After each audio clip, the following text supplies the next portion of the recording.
One of the most closely guarded secrets of the Cold War was America's role in supporting Afghan warlords known as the Mujahideen.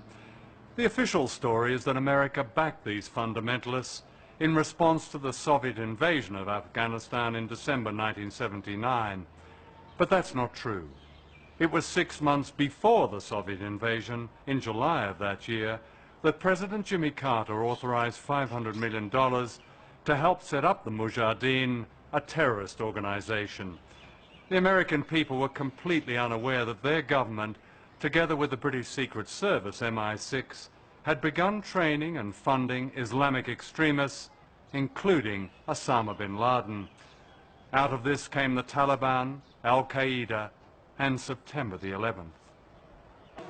Soon after the Taliban came to power in 1996, the administration of Bill Clinton backed a secret plan for a pipeline through Afghanistan from Central Asia, which has vast reserves of oil and gas. The Taliban were offered a generous cut in the deal and secretly invited to Washington and Texas. They were treated royally, taken shopping and flown to tourist attractions like the NASA Space Center and Mount Rushmore. Their tour was so secret that no television news covered it. Most Americans knew nothing.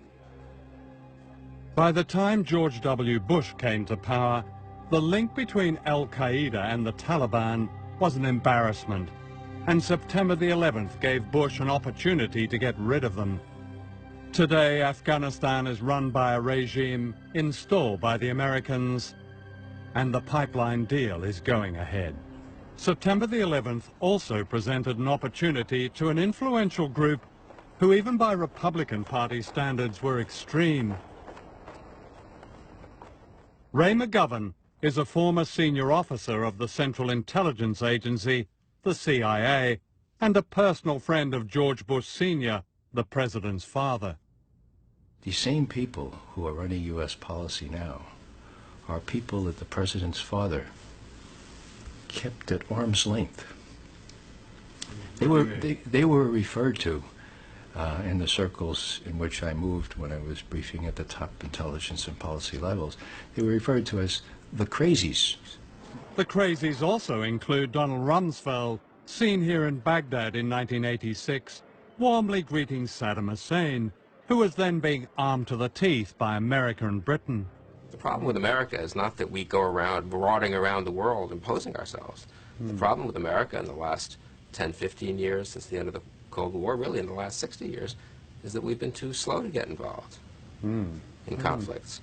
Outside America, people have worried about the United States conducting an unprovoked attack on a country, a sovereign country. Are they? Are they? Yes, they are. Really? They're worried we're going to attack Britain, France, Germany? Any democracy? No, because... Any decent regime? No, well, the United States doesn't usually attack strong countries. Do we attack decent countries? No, I said strong countries. Well, I was asking decent countries.